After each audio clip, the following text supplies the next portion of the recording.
America అధ్యక్షుడు Donald Trump తన రాజకీయ జీవితంలో అత్యంత ఇబ్బందికర పరిస్థితులను ఎదుర్కొంటున్నారు.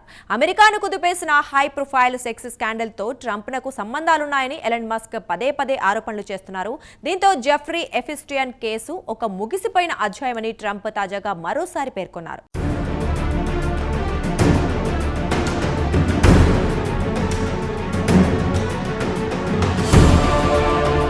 జెఫ్రీ ఎపిస్టియన్ కేసుకు సంబంధించిన సమస్త సమాచారం బయటి ప్రపంచానికి విడుదల చేసేందుకు అమెరికా జస్టిస్ డిపార్ట్మెంట్ రెడీగా ఉందని అధ్యక్షుడు ట్రంప్ వెల్లడించారు. ఈ మేరకు ఫెడరల్ ప్రభుత్వం నుంచి ఎలాంటి అవరోధాలు లేదా అభ్యంతరాలు కానీ లేవన్నారు ట్రంప్. అయితే సరైన సమయంలో ఇందుకు సంబంధించిన వివరాలు జస్టిస్ డిపార్ట్మెంట్ బయటపెడుతుందని తాజాగా ట్రంప్ వెల్లడించారు. ఈ విషయంలో అటార్నీ జనరల్ పామ్ బోండి సమర్థవంతంగా వ్యవహరించారని ట్రంప్ కొనియాడారు. మొత్తం మీద జెఫ్రీ ఎపిస్టియన్ కేసు ఒక ముగిసిపోయిన అధ్యాయమని ట్రంప్ మరోసారి వెల్లడించారు.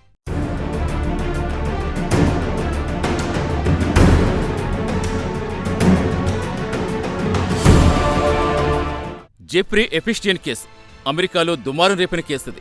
జెఫ్రీ ఎపిస్టియన్ ఒక అమెరికన్. ఈయన తీవ్రమైన లైంగిక వేధింపులకు పాల్పడ్డట్టుగా ఆరోపణలొచ్చాయి. అంతేకాదు చిన్నారుల అక్రమ రవాణా కేసులు కూడా జెఫ్రీపై నమోదయ్యాయి. అయితే ఇది చాలా పాత కేసు.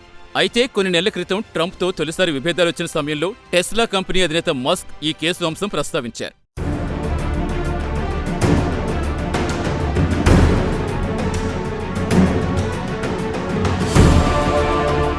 వాస్తవానికి జెఫ్రీ ఎపిస్టియన్ కేసుకు సంబంధించిన ఫైళ్లు అమెరికా ప్రభుత్వం చాలా ఏళ్ల కిందటే సీజ్ చేస్తుంది. అంటే కేసుల తీవ్రత కారణంగా అందుకు సంబంధించిన వివరాలు బయటపెట్టడం లేదు అమెరికా ఫెడరల్ ప్రభుత్వం. అయితే జెఫ్రీ ఎపిస్టియన్ కేసుకు సంబంధించిన ఫైళ్లలో ట్రంప్ పేరు ఉందని తొలిసారిగా కొన్ని నెలల క్రితం ఎలన్ మస్క్ బాంబు పేల్చారు. ఈ కారణంగా అసలు జెఫ్రీ ఎపిస్టియన్ కేసుకు సంబంధించి ఫైళ్లలో ఏముందనే విషయం బయటకు రావడం లేదన్నారు. దీంతో చాలా ఏళ్ల తర్వాత జెఫ్రీ ఎపిస్టియన్ కేసు అమెరికా రాజకీయాల్లో తెరమీదకొచ్చింది.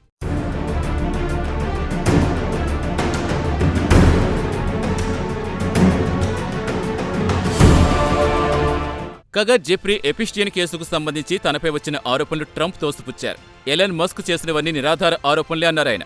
రాజకీయంగా తనను ఢీకొట్టలేక కాలం చెల్లిన జెఫ్రీ ఎపిస్టియన్ కేసును మస్క్ ఆయుధంగా చేస్తున్నారని ట్రంప్ ఎదురుదాడి చేశారు.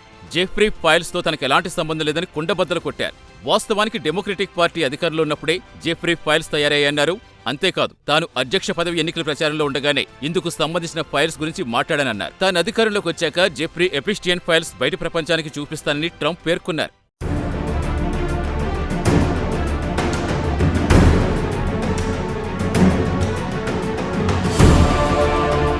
కాగా ట్రంప్తో తాడో పేడో తేల్చుకునేందుకు టెస్లా కంపెనీ అధినేత ఎలన్ మస్క్ ఇటీవలే రెడీ అయ్యారు. బిగ్ అండ్ బ్యూటిఫుల్ బిల్లుకు అమెరికా కాంగ్రెస్ లో ఉభయ సభ్యులు ఇటీవలే ఆమోదం తెలిపారు. ఈ నేపథ్యంలో కొత్త రాజకీయ పార్టీ పెడుతున్నట్టు మస్క్ ప్రకటించారు. అమెరికా పార్టీ అంటూ పేరు కూడా పెట్టేశారు.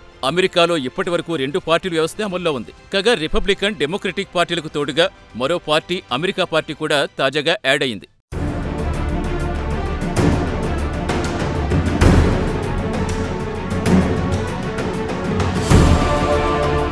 అమెరికా పార్టీ ఇప్పుడు అమెరికా సమాజంలో హల్చల్ చేస్తోంది. ఇప్పటి వరకు అమెరికాలో ట్రంప్ను ప్రశ్నించే గొంతంటూ లేకుండా పోయింది. అయితే మస్క్ రూపంలో ప్రశ్నించే గొంతు వచ్చిందని చాలా మంది ఆనందపడ్డారు. అయితే అమెరికా పార్టీపై భిన్నాభిప్రాయాలు వ్యక్తమవుతున్నాయి. కీలకమైన వరుసలు, అబార్షన్, సుంకాల విషయంలో ఎలన్ మస్క్ వైఖరి ఏంటో ఇప్పటి వరకు ఎవ్వరికీ తెలియటం లేదని చాలా మంది అంటున్నారు. దీంతో ఎలాంటి ఐడియాలజీ లేని ఎలన్ మస్క్ అమెరికా రాజకీయాల్లో మొండిఘటంగా పేరున్న డొనాల్డ్ ట్రంప్ను ఏ మేరకు ఢీకొంటారనే ప్రశ్నలు కూడా తెరపైకొస్తున్నాయి.